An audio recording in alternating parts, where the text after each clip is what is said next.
Good evening. I'm Daquandre Rankins, and I'm coming to you today to talk about what works brief. Okay, so let's just get started.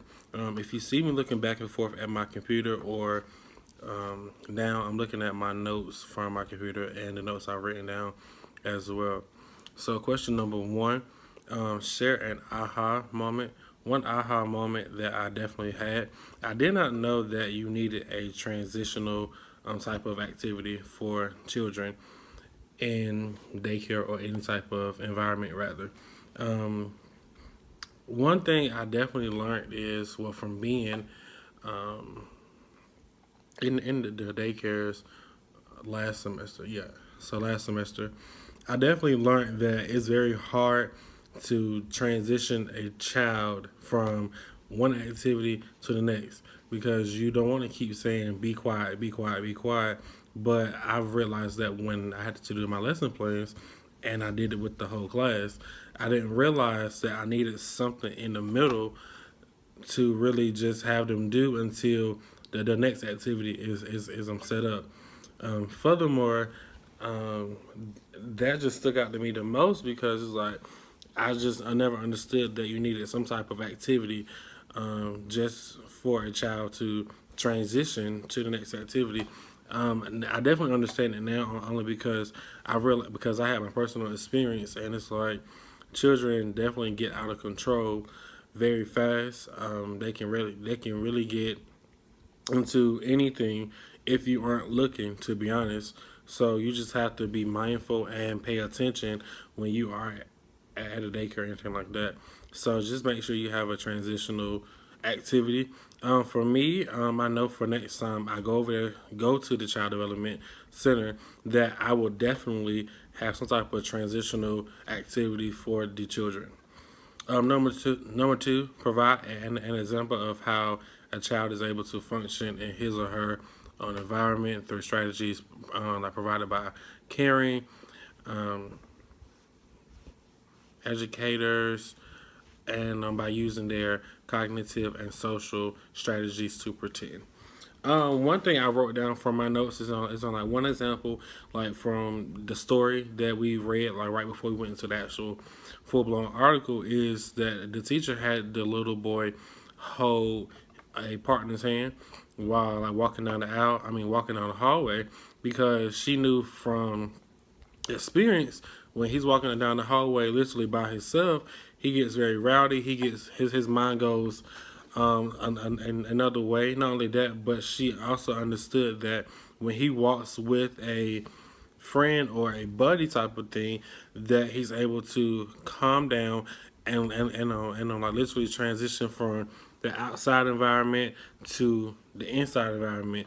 And I thought that was unique because it shows me personally that teachers definitely have to be as observant at all times. Teachers' jobs are. It made me realize that a teacher's job is very important because they take care of children all day. Anybody's child can get hurt, essentially, but it's very hard to even try to stay focused when you have one child running over here, the next child running over there. But if you are an experienced teacher, then you are able to have those different set of eyes for each child because you know each child in different ways. Number three, so like discuss whether or not. Actually, let me go back to number two. Um, so that child in the story actually used their cognitive skills and social skills because essentially, um, personally, I remember when I was a young child. If I didn't like you, I was not going to hold your hand. I was not going to try to be a buddy with you. I was not trying to do a buddy system with you, essentially. So just being able to pretend, and I'm holding like your neighbor's hand, and I'm trying to get through this period of I have to hold your hand for like this amount of time. It's just knowing how to pretend and also having social skills at that. A child can always not like you, but they can try to like you for those 3 minutes of time for walking in the hallway, such as you going from outside environment, and then the teacher tells you to hold a hand with your neighbor, and then you can try to like them for those few little seconds. But once you get inside the classroom, then it's fair game. Not saying I'm not gonna like you after I get into the classroom, but I'm just saying like just learning how to pretend, learning how to definitely have social skills, without even saying I don't like you in per se, but just necessarily saying, you know what, I'm a boss up, and I'm just gonna hold your hand until I can get into this classroom and not hold your hand anymore. To be honest. So number three, discuss whether or not you have been exposed to children, and discuss in the brief. As I spoke briefly on it, in question number one, I had my own experience last semester in a like creative activities class, because I had to do a lesson plan every week essentially with the child, and personally I did not have transitional activities. Every day that I would try that actually every day that I will end my lesson plan, literally I would not know how to get them, well, like get the children back in. They would literally go left and say, "Oh, I want to do this. I want to go and do that. I want to do this later on. I don't want to do that." Excuse me. And just trying to, one, stay professional. One, two, meet them at their level, and just really being able to say, "Hey, look, I know you want us to do this, but I have this activity planned for you. Act like that activity is the best activity in the world. That's what I had to learn to do, and just really staying focused on what you have planned. Now, I also learned that your lesson plan can definitely get altered by the child that you have. I definitely talked a lot to the instructors like Miss Kim. I did a child development lab. I talked to Miss Couch a lot as well, because I was just trying to figure out basically how to deal with children. I think you guys remember from my first video, I simply said I did not like children. Not really.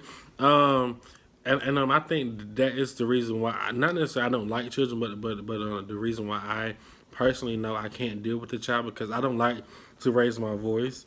I'm a very monotone, chill type of guy, so I really don't like to raise my voice, and trying to raise my voice at children and saying, "Hey, I need you to come back in. Hey, I need you to do this." It was very stressful at times. At times, so I wouldn't necessarily say I don't like children. I would say that it gets stressful trying to deal with children, and trying to have five set of eyes around the classroom, knowing each child. So that was definitely the hardest part for me. So number four, discuss how you will or could use the strategies addressed in the future. Some strategies I would definitely use in the future. Just make sure I have that transitional type of activity for the child, and I'm making sure that I stay level headed and stay focused, and that I stay patient with the child throughout the whole time I'm with the child, because being able to, one, stay patient, that child can stay patient or even come down to your own level and get patient. Well, not patient, but get calm rather, and just being able to have a transitional type of activity that I wouldn't say it necessarily is long, but it's really more so of just being able to have an activity such as coloring, or going to the restroom, or even finding some type of station to go to real quick as I set this next activity up. So definitely just make sure I have a set in stone, transitional type of thing. And one strategy that's not really in the article was definitely having everything mapped out in like the lesson plan. Like when I looked in my old lesson plans from last semester, I did not have everything mapped out as I should have. Miss Chavis, obviously my teacher now, she definitely told us to map out everything you do at the child development lab. No matter what it is, you have to map it out, and even map it out if you have some type of um, children that are disabled or has some type of learning disability that they can't deal with. You know, you have to plan around that. You have to plan around that age group you have, because each age group is different. Even though children are children, but each age group is different. So they are not going to learn as fast as the other age group. So just being able to one write down everything, put everything in paper set in stone, and like just make sure I have that transitional type of activity for children next time I go to the child development lab. So that is what works brief number 4. I will come to you next week with what works brief number 11, and I will see you guys next week.